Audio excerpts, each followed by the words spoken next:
David, your eyes better? Can you see again? Not sure. Is that just not sure if you want to, or?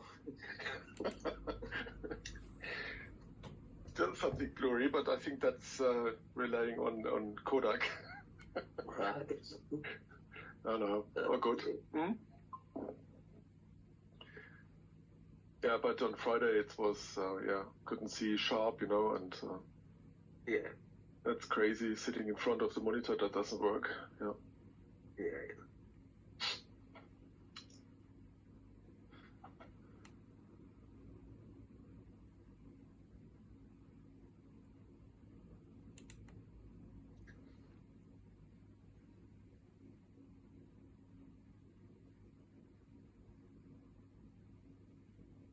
So Fuji, you want to start? Yeah, David, are you okay? Hello? Yes, I'm good again, yeah. Oh, Thank great. you. I don't have any major cases today, but Saturday there was an internal support order from Paragon Bristol that was still open, so I picked up during my shift this morning. As I expected, there was no response or update in the feed from their side. Yeah, I mean, I updated the feed this morning after I saw your note, Fuji. Yeah. I didn't know, so they did contact me, but I didn't know a support work order was open because Jeff reached out to me via Teams. So I had to explain to Jeff yet again. It's ironic because we've got customers who are calling over the weekend and they follow the process correctly. However, our own engineers don't seem to be able to comprehend it at the minute. And I explained to Jeff that, if he continues to work in this way, it's going to bite him in the arse because he's going to be trying to contact someone who's not on standby if he carries on. He's got to ring IHT so IHT can look at the calendar, see who's on standby and reach out to those people. Yeah. But basically, I talked through the issue with Jeff. He told me what his next steps were. I was okay with that. He then sent me a message saying they believe they know what it is. They're handing over to John and Dean, and they would reach out to me if they needed further help, which they did not. But as I said, I didn't know there was a internal support work order open for that one in particular. Okay. Yeah, I'm go ahead to close it if not anything else. So yeah, that's it for my side. DK, how about you?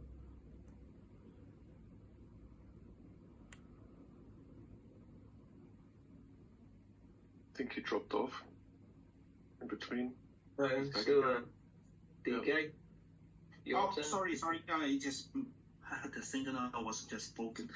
Okay, the China have a 2 parts order case, but the CSR just created a remote because the Tetra Pak and Houhe China Tetra Pak, they want to order 2 PIC box, whole PIC box, because they cannot to replace just service by self.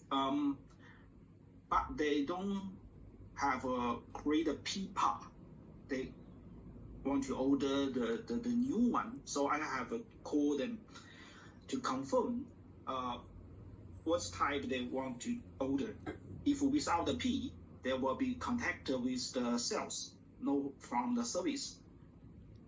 If they want to get the PPA, then the service can support this. So then after I confirm, they want to use the PPA.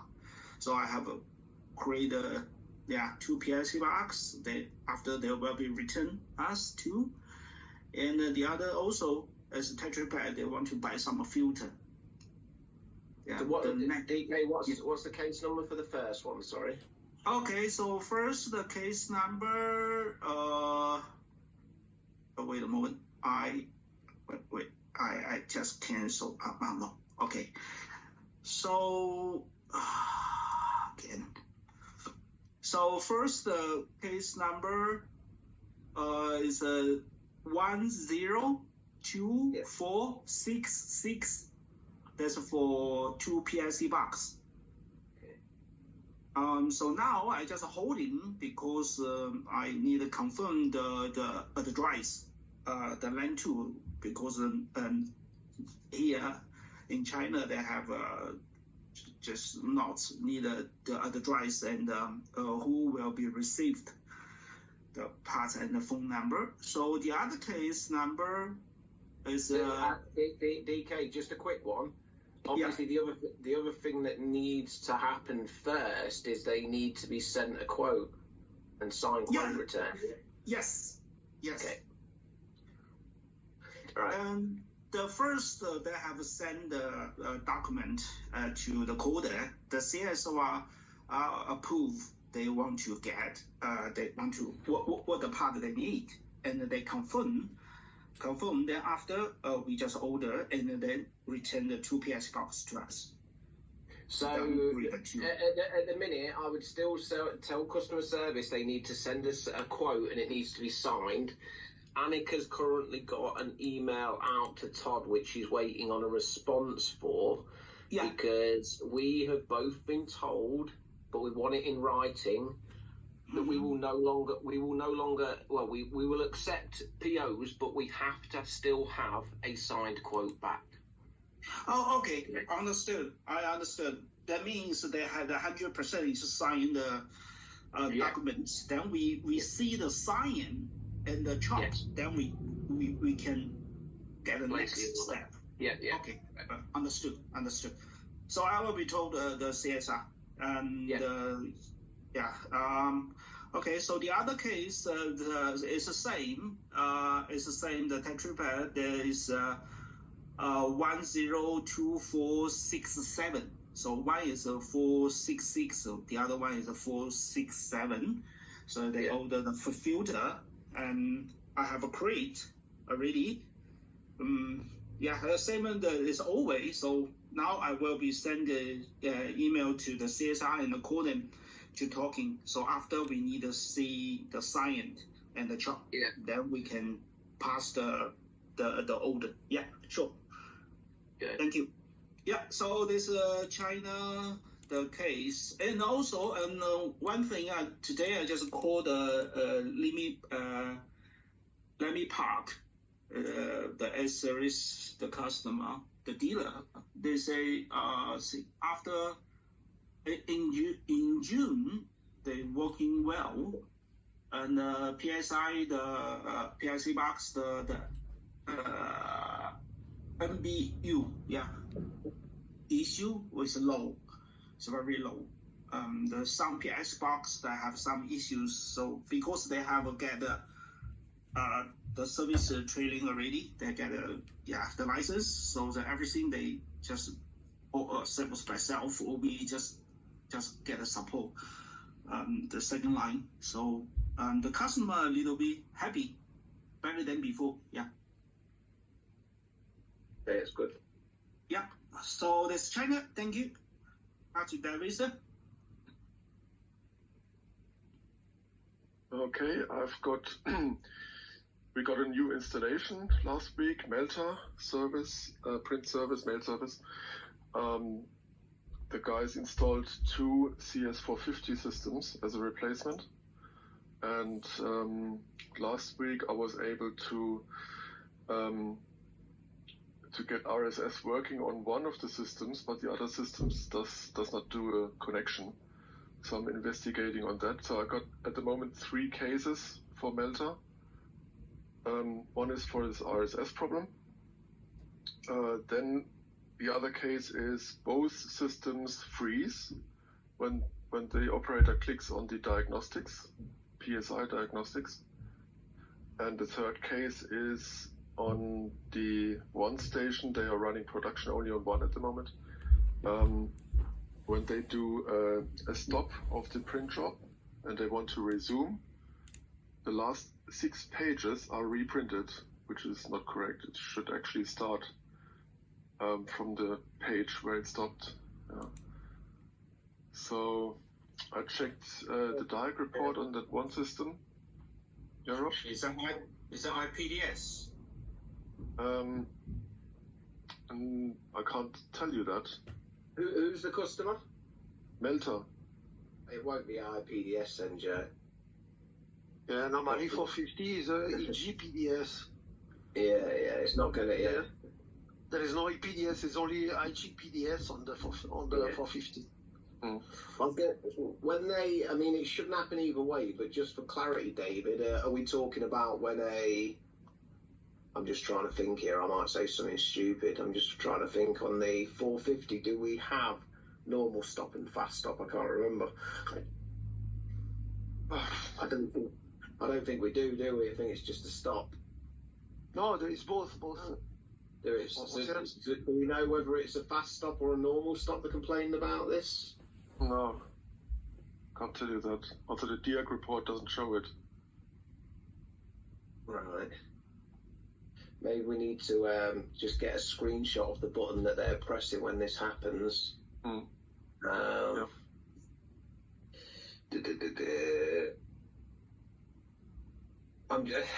What am I trying to think in my head? I'm just thinking if it's something stupid like the printing blank on the front side and printing on the reverse side or something like that, then potentially you could see what looks like reprints, because we stop immediately where we've printed if it's a fast stop, and obviously restart and we'll print out what was available tower 1 and tower 2. I'm just thinking about the difference between the two stop times, whereas normal stop will complete front and back, and then it should restart from the next true whole document.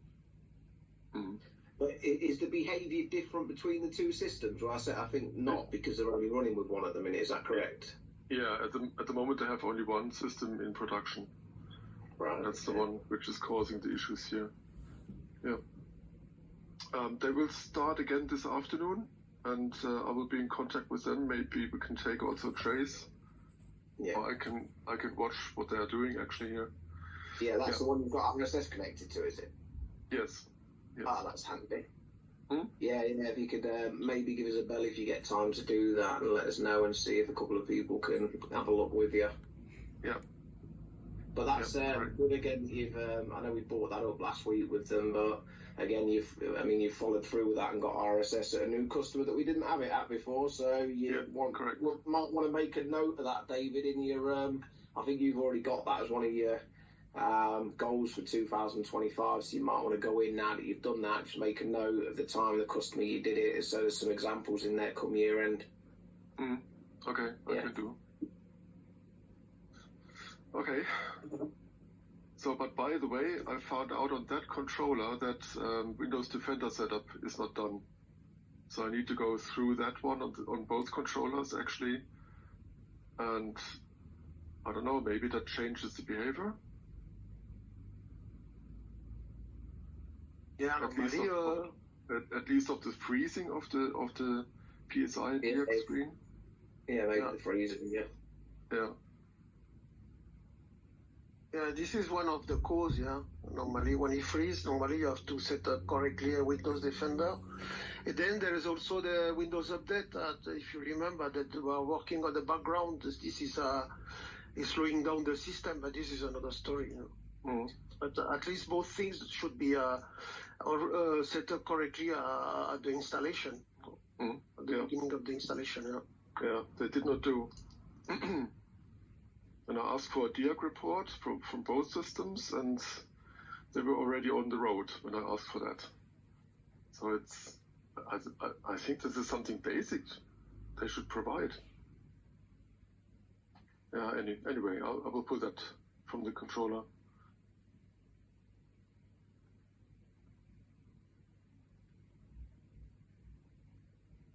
Okay, that's from my side. From my side, I took a case this morning for Mediagraph. They opened a case that says that the controller and the DFE are not able to connect each other. So I was remoting, but at the beginning RSS was not working. So I called the customer. I was able to get the connection by TeamViewer. So I asked for the password and the user. I'm logging in. And then in the meantime, Paolo Agonzi contacted me. He says that we have to check the firewall if they are off on the controller on the DFE, because it looked like he has the same issues at Pozzoni last week. So I checked that, it was okay. So on the controller, it was on. So I switch off the firewall. So I restarted everything. But now I don't have connection with the PPS, so I have to call the customer. Probably they have to start the computer, because if I go through APMI, I'm not able to reach the PPS. None of them, so I have to call back now the customer.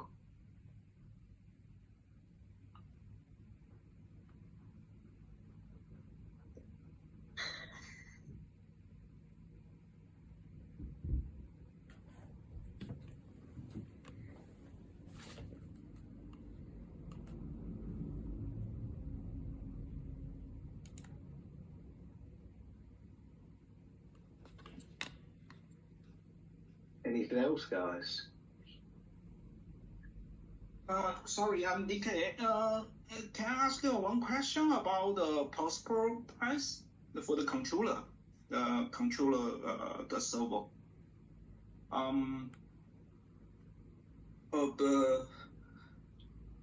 Before the customer use as a block 2D or block 2C, so now they change it to the block 2E.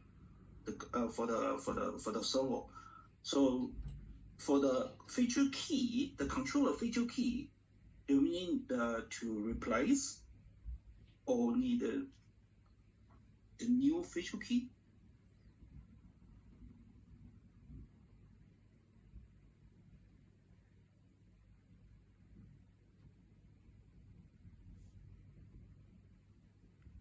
I think it normally just transfers across, DK. You use the original feature key with the new upgrade, if it's an upgrade that they've bought. So means only change the servo? Correct, yeah. But you know before the 720, we use it's a very thin the computer for the controller.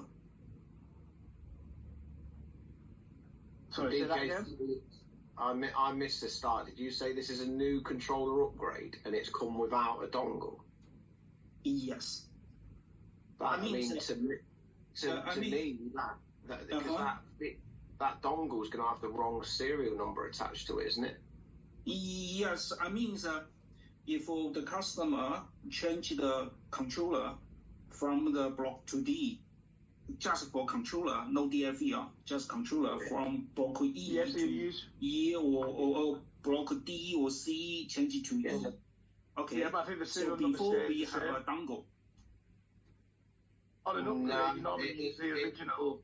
It doesn't, Peter, or it shouldn't, because if you think about the letter shop machine and Myler ones that are at Abbey View now, they've got different serial numbers to what they had at letter shop and Myler. Well, are they new? That's a new installer. Oh, sorry, a new controller and a new DFE. Yeah, you're correct there. Sorry, my bad. Okay, so well, on an upgrade, you use, like in South Africa when I was doing that. Novus. Yeah. You use the original dongle. Yeah, and they've still got the same serial numbers. That's correct. Yeah. Oh, okay. So if we change to the block 2E, so the controller version was changed, right? Yes. So the new version is supported. Yeah. It's supported, right? The existing dongle, yes, correct. Okay, so only change it to the servo and install the new version. Yeah. Okay, thank you. I think that the case will be happen at Japan, the Kudo. They have an OEM system. And the Kudo have the two OEM system, right? Yeah. So there will be change here from the block to, I think the C, that was a C, to block to E, because there's a 2016, we installed in 2016. Yeah, I remember. Yeah. So there will be change to servo, and the China have one customer is just talking now. There will be change the servo from the controller from the orange the old block 2C to the block 2E. So and just on that, I mean, obviously it's gonna. I think Jen and that need to work out a way, an option for these guys to upgrade who have already upgraded the host PC potentially. But I have asked Jen and they're in agreement, and they are working currently on an actual announcement for the 700 print manager. They tried to say to us, to me and Youssef, that effectively that was already communicated when we communicated the hardware revisions, the block 2 C and D, for example. But me and Youssef sort of outlined that only pertained to the host PC. It didn't relate to the 700 at all. So they are supposed to be working on an announcement to say that obviously that's now end of sales, which puts us in a position to potentially switch it off in the coming future with regards to the actual DFE itself. Okay, understood. Thank you. So I think Jen and Nat need to come up with a way, Youssef, for me, that anyone who's purchased a host PC upgrade can basically buy the remainder of the DFE and not have to replace that host PC again. Otherwise, there's going to be more pissed off people. What do you mean? Sorry, I didn't get it, Rob. So Novus, for example, obviously purchased an upgrade for the host PC to block 2E, and then if we now turn around and switch off the 700 print manager, if they're expected to then buy a complete 700, which includes a new host PC, they're probably going to be happy about that. So realistically, I think Jen and that need to think about an upgrade option for people who have already upgraded to block 2E host PCs. So something which includes everything except the host PC, really.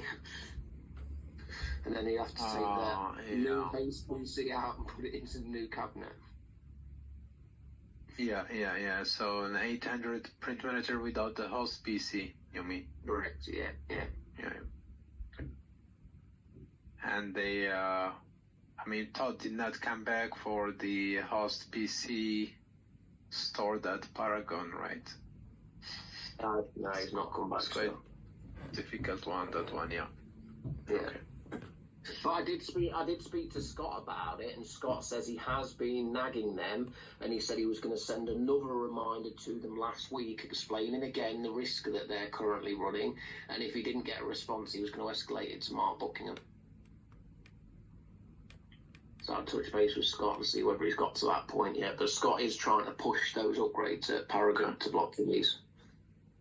Sorry, who is Mark Buckingham? Mark Buckingham from Paragon, the group director. Oh, okay.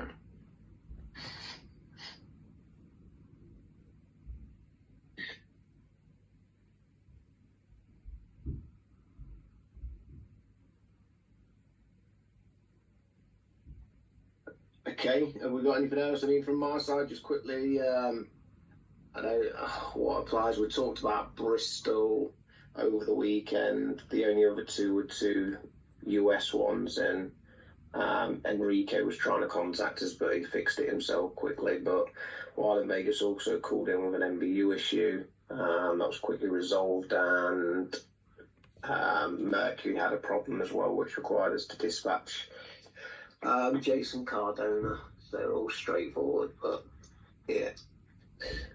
So Daniel, you've got this week, yeah? It's in shifts. I do. Yes. Okay. It was all going very well till Saturday, Daniel. Yeah.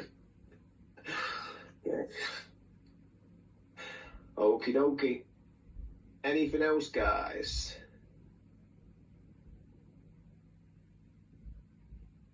Nope. Okay, we'll speak later. Cheers, guys. Bye. Cheers. Cheers. Bye. See, bye. Bye now.